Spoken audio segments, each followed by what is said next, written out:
Assalamualaikum warahmatullahi wabarakatuh. Jumpa lagi dengan saya, Freddy Sudaryanto. Seperti biasa di kasus Jalan Cagak Subang. Subuh ini, belum subuh, sudah selesai subuh kan ya, pagi ya.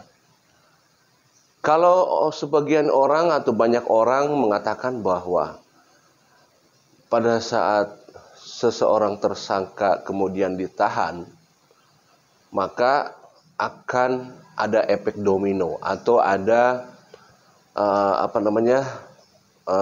pembongkaran selanjutnya, atau ada orang yang jadi tersangka tersebut, yang ditahan tersebut akan membongkar sebongkar-bongkarnya. Memang tidak dipungkiri, memang hal itu bisa terjadi, ya. Apalagi salah satu tersangka mengatakan bahwa tewak si Danu nanti akan kebongkar semuanya. Kemudian juga banyak cerita-cerita lain. Artinya apa? Pada saat seseorang ditersangkakan kemudian ditahan, lazimnya adalah banyak yang akan terbongkar. Apakah dengan ditahannya Mbak Yosep, Hidayah, dan Ramdhanu, apakah sudah membongkar yang lain-lainnya, termasuk hal-hal yang sampai kecil-kecilnya? Kalau dari yang saya dapat informasi, ngobrol-ngobrol kemarin di Polda Jabar, maka betul bahwa ada beberapa informasi yang disampaikan oleh para tersangka yang dulu-dulu masih dalam bentuk pertanyaan di kita sebagai YouTuber, pemerhati kasus Subang, ternyata sudah terjawab semuanya. Bahwa memang kenapa ini begini, kenapa itu yang mandi jam 5 sudah terjawab, ini yang sudah terjawab. Masalah 400 itu juga sudah terjawab semua. Masalah OOJ sudah terjawab. Artinya ya itulah ada beberapa informasi yang kita dapatkan pada saat pertemuan kemarin yang sangat luar biasa. Nah, bahwa memang Pak Yosep apakah sudah bersuara? Diyakini memang Pak Yosep sudah banyak bersuara. Ya, tapi kepada penyidik tentunya. Seperti itu. Nah, apakah ya jelas ya, kalau saya lihat ya jelas kita tidak tahu sebagai media. Ya kan, karena ada di ranahnya penyidik di sana dan sekarang sudah ada di ranahnya kejaksaan dan saudara Ramdu di bawah LPSK. Nanti akan lebih sedapnya lagi pada saat di pengadilan nanti akan terbongkar semuanya. Termasuk hal-hal yang kecil juga akan terbongkar di sana dan akan disampaikan. Kalau saya katakan, ya saya sebagai YouTuber juga ngeri-ngeri sedap nih ya. Ya ada ngeri-ngeri sedap lah sebagai YouTuber ini karena ada informasi juga seputar masalah YouTuber. Ya, apakah nanti akan ada YouTuber yang masuk pengadilan? Pertanyaannya. Ya saya juga tidak tahu ya, tapi ya ngeri-ngeri sedap juga sebenarnya ya. Apakah dari tersangka Pak Yosep atau Ramdhanu mengatakan sesuatu masalah YouTuber? Ya kita juga tidak tahu masalah itu ya. Kita tunggu saja nanti di pengadilan seperti apa. Apakah ada yang berkaitan dengan masalah hal yang berkaitan dengan masalah keuangan? Ya, keuangan itu kan general.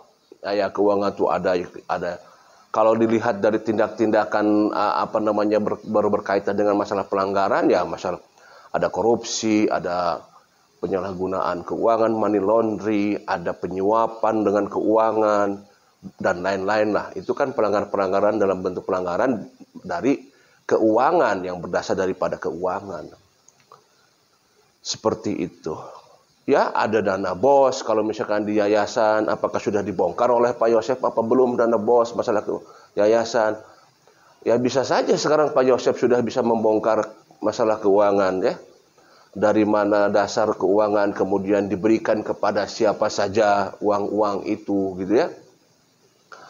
Nah, apakah ada juga menyangkut masalah keuangan yang diberikan oleh seseorang pelaku, kalau saya katakan pelaku gitu ya, kepada YouTuber, ya kita tunggu saja nanti di pengadilan kalau memang ada informasi ke arah sana, barangkali seperti itu. Tetapi yang jelas bahwa memang di pengadilan nanti akan kita dengar dan kita lihat ada suatu hal yang selama ini barangkali belum ada di media, dan mungkin kita juga akan tersentak nantinya, ya, seputar masalah hal-hal yang tidak berkait, yang selama ini tidak kita ketahui. Kita contoh masalah Banpol masuk ke TKP, ya, Uci dan Ramdhanu. Nanti kita akan lihat yang sebenarnya seperti apa. Kalau di media kita ketahui kan, Uci datang ke sana, Banpol, kemudian Danu turun, kemudian terjadi pemotoan, kemudian terjadi minta tolong Uci supaya dibantu oleh Ramdhanu, kemudian di dalam Ramdhanu menghabiskan air itu, ya, menguras bak mandi itu. Apakah nanti di pengadilan bentuknya sama seperti itu, pekerjaannya sama seperti itu? Nanti akan kita lihat di pengadilan. Ada hal-hal barangkali bisa saja ada hal-hal yang berbeda, ya. Hal-hal yang selama ini kita dengar di media bisa saja nanti pada saat di pengadilan akan berbeda seperti itu, ya. Kembali lagi bahwa kata orang bahwa akan dibuka, ya mungkin saja nanti akan dibuka di pengadilan semuanya. Apalagi Pak Yosef mengatakan bahwa akan dibuktikan nanti di pengadilan. Ya, kita tunggu saja apa yang akan dibuktikan oleh Pak Yosef. Kalau sementara Ramdhanu memang tidak terlalu banyak statement karena dia kan di bawah pengawasan LPSK. Setelah itu kan tidak pernah ada statement apapun seperti itu. Ya, kita tunggu saja seperti apa nanti di pengadilan. Ya, mudah-mudahan lah, ya. Tapi karena sekarang juga dalam informasinya memang belum ada berkas diserahkan ke pengadilan. Karena untuk menetapkan penjadwalan persidangan, apakah minggu depan akan diserahkan berkas-berkas itu kepada dari kejaksaan ke pengadilan, tapi belum ada informasi. Kita tunggu saja. Ini harapan kita semua, harapan seluruh bangsa Indonesia, khususnya juga yang ada di luar negeri yang pemerhati kasus Subang akan menunggu persidangan ini akan seperti apa nantinya, gitu kan. Hal-hal yang berkaitan dengan masalah peran pengganti apakah memang ada apa tidak, nanti akan kita lihat di sana. Apakah di TKP memang hanya 5 orang, apakah betul? Apakah memang tidak ada yang melihat pergerakan mereka di TKP selain yang 5 orang? Apakah ada orang lain? Nanti juga di pengadilan akan kita lihat seperti itu, ya. Ya, puncaknya memang yang kita tunggu-tunggu nanti di pengadilan lah. Ini puncak-puncaknya. Dan pasti diyakini bahwa akan ada banyak kejutan nanti di pengadilan. Seperti itu. Kembali lagi, sebagai YouTuber, apakah ada YouTuber yang ikut berperan dalam proses obstruction of justice? Ataukah ada YouTuber yang berperan juga ikut dalam mencicipi? Ya, kita tidak tahulah, kita tunggu sajalah, ya. Apakah informasi itu hanya informasi yang ya kita tunggu sajalah, ya. Ini menarik dan mungkin saja suatu saat akan menggemparkan. Assalamualaikum warahmatullahi wabarakatuh.